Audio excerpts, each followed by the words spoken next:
de 38 bilhões e 300 milhões de dólares de dívida. Não, 600, desculpa. 38 trilhões e 600 bilhões de dólares de dívida.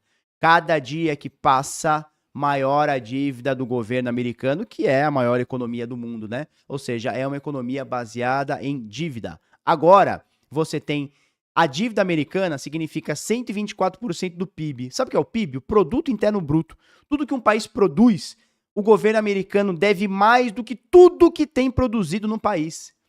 Bizarro. Não é isso? Não é bizarro, turma? Veja, tudo que você tem produzido no país é inferior ao que você deve. Não tem a menor condição disso aqui dar certo, né? Por isso que a galera fala muito do tal do Bitica, né? Por isso que a galera fala muito, cara, tem a Bitica, tem a Bitica. Por quê? Porque os dinheiros, eles vão desvalorizar diariamente, cara. O dinheiro foi feito para desvalorizar.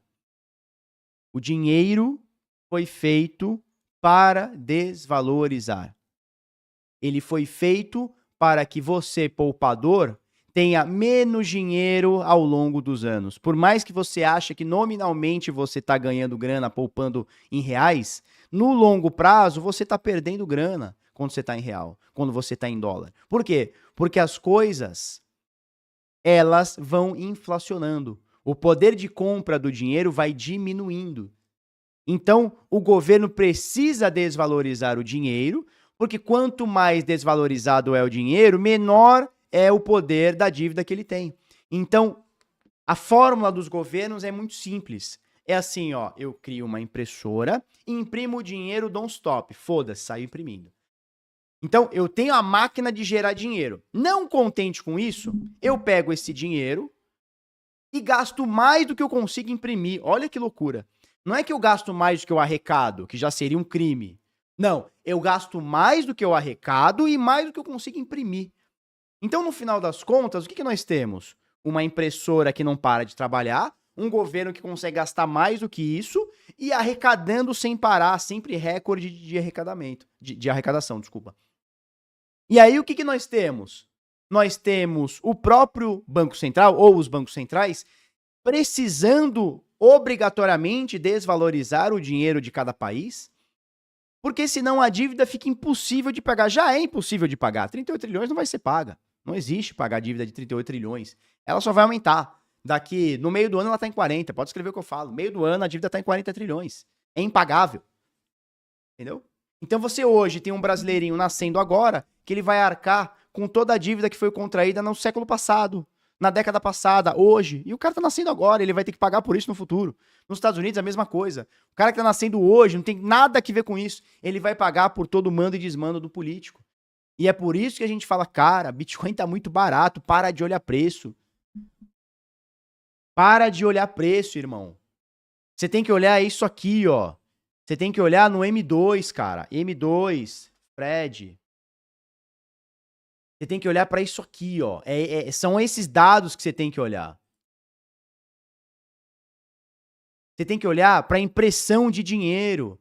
Olha só quanto dinheiro te empresta em 1970. Olha nos anos 2000, eram 5 trilhões. Olha agora em 2025 para 26, são 22 trilhões. Não para de crescer e cresce em escala cavalar. Não vai crescendo, ele explode. Isso aqui, o Fred, o M2, é a quantidade de dinheiro em circulação.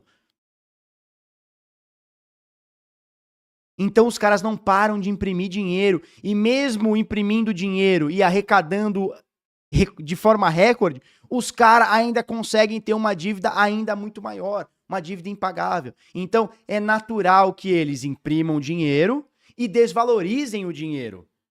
Porque eles querem e porque eles não querem. Então, imprimir dinheiro e isso não ser refletido a um PIB, não ser refletido a uma produção, não ser refletido a um aumento de escala de serviço ou produto, isso já, de cara, vai desvalorizar o dinheiro. E eles desvalorizam como meta. Você vê aqui no Brasil a tal da meta da inflação. Fizeram os repórteres comprados chegaram pro taxado e perguntaram, e aí, como é que tá o Brasil? Ele falou, não, a gente tá muito bem, o real tá bem, os empregos estão nas mínimas, estamos na meta da inflação, e não teve um político, não teve um jornalista que falou, ô, peraí, cara, que merda que você tá falando, cara? O real nunca valeu tão pouco, nunca se pagou tanto imposto, não tem um repórter, não tem um jornalista, né? Ou seja, é tudo press release, é tudo, como é que é o nome, cara? Assessor de imprensa, não existe mais jornalista no Brasil. Virou tudo assessor de imprensa, é o que o governo fala, eles só replicam. Não tem trabalho jornalístico, não tem confronto, não tem porra nenhuma. Falta um pouco mais de cabrine, sabe? É botar o cara na parede e falar, peraí, mas tá falando que o Brasil tá nas mínimas de emprego, mas e essa quantidade de gente aí recebendo Bolsa Família aí, que só aumenta e tá em níveis recordes, e tem mais gente recebendo Bolsa Família do que empregado? Sabe, não tem ninguém pra enquadrar o cara, virou press release, sabe? Virou botar político pra falar na TV, virou press release, virou assessoria de imprensa, virou publicidade de político, cara. E aí o Zé Ruela do Taxade fala assim, não, estamos na meta da inflação. O que significa a meta da inflação, turma? O que significa a meta da inflação? Já falamos aqui muitas vezes, meta da inflação, bota aí no Google, meta da inflação. Primeiro link é o site pro Banco Central. Tu entra no site do Banco Central, não sou eu dizendo não, cara. É o Banco Central dizendo que ele vai inflacionar o seu dinheiro como meta. Ele bota até que é uma setinha aqui, ó, pra dizer, ô seu otário, fica aí com o seu dinheiro que eu vou desvalorizar ele como meta. Você entendeu? E aí o cara fala, ai, eu acho que o Bitcoin tá caro. Meu irmão, tu acha que tá caro? Eu acho que tá muito barato, velho. Porque olha como é que funciona. O governo imprime dinheiro mais do que gera produtos e serviços num país. Ou seja, porque se o dinheiro é impresso na mesma maneira que produtos e serviços são criados, a gente não tem o efeito da inflação. Você tem o aumento do M2, aumento da base monetária, mas você não tem uma inflação, porque você está equiparando com produto e serviço. Mas o que acontece é, o produto e serviço no país cresce muito pouquinho, e a impressão de dinheiro cresce muito alta. O que você tem naturalmente? Inflação de dinheiro. Então o nosso dinheiro perde valor, perde poder de compra. Nominalmente, R$1 é o mesmo R$1 de 94. Só que R$1 em 94, tu ia na padaria, comprava pão, leite, margarina, sei lá o que tu comprava com R$1. Hoje, R$1 não compra nenhuma bala. Então, o dinheiro é inflacionado porque é muito mais impresso do que é gerado produtos e serviços no país. O governo arrecada de forma recorde, gasta ainda mais, então é natural você ver, esse ano bateu recorde de arrecadação, esse ano vamos furar o teto, quer dizer, arrecada-se cada vez mais, o pagador de imposto está cada vez mais fudido com a faca aqui no peito, e os caras ainda gastam mais. Com isso você gera ainda mais dívida. E aí, para poder contornar essa dívida nominalmente, o governo precisa inflacionar ainda mais o dinheiro. Então, como meta, ele desvaloriza o dinheiro. Cara, meu irmão, o que nós estamos vivendo que ninguém fala isso? Como que o William Bonner não tá falando isso no Jornal Nacional? Nem sei se ele ainda é, acho que ele saiu, né? Como é que isso não é falado nas escolas? Como é que isso não é apresentado pra galera, cara?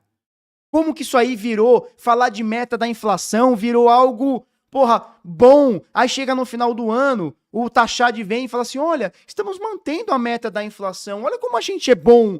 Ele tá falando o seguinte, cara, eu tô pegando o teu dinheiro e tô desvalorizando ele, velho. Com meta, com propósito, eu quero desvalorizar o seu dinheiro. Meu irmão, como que isso não é falado? Como que a gente não tá, vendo isso na TV, dizendo, cara, acaba com essa meta da inflação, acaba com essa arrecadação recorde, acaba com essa impressão de dinheiro absurda. Para com esse negócio de gastar mais do que arrecada. Para com esse negócio de criar mais imposto. Cara, aonde que a gente chegou? Como que a gente chegou nesse nível? E tá todo mundo ok, tá todo mundo passivo com isso, cara.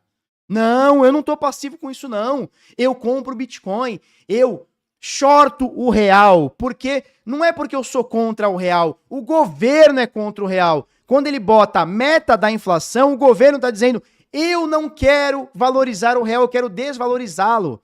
Então, se o governo é contra o real, eu vou ser o cara que vai segurar a corda do outro lado? Porra nenhuma! É o Banco Central, de forma oficial, dizendo, eu vou desvalorizar o seu dinheiro. E os otários ficando com dinheiro. do que o dinheiro que o governo imprime. Vocês estão loucos, velho? Vocês estão loucos? Vocês estão malucos? Vocês estão rasgando dinheiro, cara. Vocês estão comendo merda. Então, olhar pro Bitcoin não é olhar pra, será que eu vou ganhar dinheiro? É deixar de perder. Sabe? É não participar desse roteiro que nós vamos nascer e nós vamos morrer e nós vamos continuar nessa corrida de ratos, onde o governo imprime muito dinheiro, quando desvaloriza muito ele corta zero do dinheiro e cria outra moeda. A história do Brasil é isso. É cruzeiro, cruzado novo, cruzado real, unidade real de valor, um monte de moeda aí que a gente nem lembra mais, cruzado e o caralho.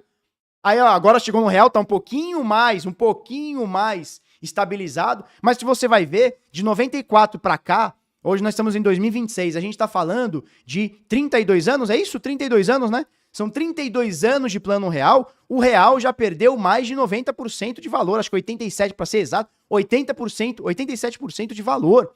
Ou seja, uma nota de R$100 em 94, hoje compram algo equivalente a R$13. Então quem poupou nesses últimos R$34 se fudeu, tomou no cu. Então o lance não é você ter Bitcoin para especular uma alta. Ai, o Bitcoin comprei a 80, vou vender a 90, ai. Não, meu irmão. É vender a 90 significa ficar com real, um dinheiro que o governo desvaloriza, como meta. Então o lance é ficar com Bitcoin e comprar, não importa o valor. Porque independente de você achar que ele tá caro ou tá barato, ele vai manter o seu poder de compra no longo prazo. Claro, de um dia para o outro, caiu, subiu, você tem uma valorização, desvalorização. Mas os caras que entenderam isso que eu tô falando, esses caras não estão ligando se o preço estava 80 há 2 meses atrás, estava 100 há 3 meses atrás, ou amanhã vai estar 300. O cara tá querendo poupar poder de compra e sair do dinheiro estatal, sair dessa corrida dos ratos, parar de pagar dívida. Hoje tem cara que tá nascendo que não aprendeu nem a falar o Gugu Dadá e vai ter que pagar por isso aqui, velho. Tem criança hoje nascendo e que vai nascer nos próximos dias e meses e anos e vai ser obrigada a trabalhar para pagar isso aqui, uma dívida que não foi contraída por ela. E o pior, essa criança vai virar adolescente, vai virar adulto, vai entrar no mercado de trabalho e vai defender o dólar. Se for aqui no Brasil, vai defender o real. Nós vamos ver esses idiotas trabalhando por velho, por político.